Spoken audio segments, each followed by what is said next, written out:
സിജോയും നന്ദനയും ലൈവിലിരുന്ന് സംസാരിക്കുന്നുണ്ടായിരുന്നു. അവർ കുറേ കാര്യങ്ങൾ സംസാരിക്കുന്നുണ്ട്. കൂട്ടത്തിൽ സംസാരിച്ച ഒരു കാര്യം എന്ന് പറയുന്നത് നോറയെ കുറിച്ചാണ്. സിജോ പറഞ്ഞത് വളരെ വാലിഡ് ആയിട്ടുള്ള പോയിന്റുകളാണ് എന്നാണ് എനിക്ക് തോന്നിയത്. പ്രേക്ഷകരിലേക്ക് എത്തിക്കാനുള്ള ഒരു ശ്രമമാണ് സിജോ നടത്തുന്നത്. നോറയെക്കുറിച്ച് സംസാരിച്ചത് ഇതാണ്. നോറ വന്ന സമയത്ത് ഭയങ്കര വീക്ക് ആയിട്ടുള്ള ഒരു കണ്ടസ്റ്റന്റ് ആയിട്ടാണ് ഇവിടെ നിന്നത്. ഭയങ്കര കരച്ചില്, വിഷമം, സങ്കടം ഒക്കെ ആയിട്ട്. പിന്നീട് അങ്ങോട്ട് നോറയുടെ വെച്ചടി ഒരു കയറ്റായിരുന്നു. ഭയങ്കര ബോൾഡായിട്ട് വരുന്ന ഒരു ക്യാരക്ടറാണ് അവിടെ നോറ ബിൽഡ് ചെയ്ത് കൊണ്ടുവന്നത് എന്ന് പറയുന്നുണ്ട് സിജോ. അത് എല്ലാവർക്കും, കാണുന്ന പ്രേക്ഷകർക്കും ഈ വീട്ടിലുള്ളവർക്കും എല്ലാവർക്കും അതൊരു തോന്നിയ കാര്യമാണ്. നോറയുടെ ക്യാരക്ടറിലുണ്ടായ ആ ഒരു ചേഞ്ച്, വെച്ചടി കയറ്റം, ആ ഒരു ഗ്രാഫ് അങ്ങനെ ഉയർന്നു വരുന്ന ഒരു ഗ്രാഫാണ് നോറ ചിത്രീകരിച്ചത്.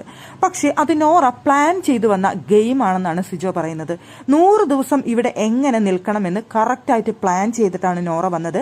ആ പ്ലാനിങ്ങിന്റെ ഭാഗമായിട്ടാണ് നോറ ഇതെല്ലാം ചെയ്തതെന്ന് പറയുന്നുണ്ട്.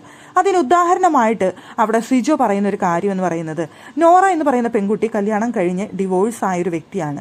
ഡിവോഴ്സ് 22 വയസ്സിൻ്റെ ഉള്ളിൽ ഡിവോഴ്സ് ആയിട്ട് ഒരു 3 വർഷത്തിനുള്ളിൽ അത്രയും പണമുണ്ടാക്കി, സ്വന്തമായി വീട് വാങ്ങി, സ്വന്തമായിട്ട് നിലനിൽപ്പ്, അത്രയും ബോൾഡായിട്ട് കാര്യങ്ങൾ എല്ലാം ചെയ്ത നോറ ഇവിടെ വന്നപ്പോൾ എങ്ങനെ കരച്ചിൽ മാത്രമായിട്ട് ബോൾഡ് അല്ലാതായി മാറി എന്നുള്ളതാണ്. അപ്പോൾ 3 വർഷം അത്രയും ബോൾഡോടുകൂടി സ്വന്തമായിട്ട് ഒരു വീടൊക്കെ വാങ്ങിക്കുക, സോഷ്യൽ മീഡിയയിൽ നിന്ന് പൈസ ഉണ്ടാക്കിയിട്ട് എന്ന് പറഞ്ഞു കഴിഞ്ഞാൽ ബോൾഡ് ഇല്ലാത്തൊരു പെൺകുട്ടിക്ക് ചെയ്യാൻ കഴിയുന്ന കാര്യമാണോ എന്നാണ് സിജു ചോദിക്കുന്നത്.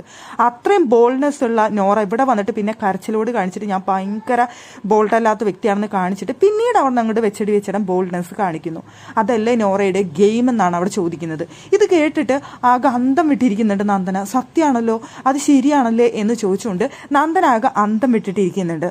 നോറയുടെ ഗെയിം പ്ലാൻ എന്ന് പറയുന്നത് ഇതാണ് എന്നാണ് സിജോ അവിടെ പറയുന്നത്. 100 ദിവസത്തെ ഗെയിം പ്ലാൻ പുറത്തുനിന്ന് തന്നെ സെറ്റ് ചെയ്ത് എങ്ങനെ ഇവിടെ നിൽക്കണം, എങ്ങനെ ഗെയിം കളിക്കണമെന്ന് നോറ പ്ലാൻ ചെയ്ത് വന്ന ഗെയിം ഇതാണ്.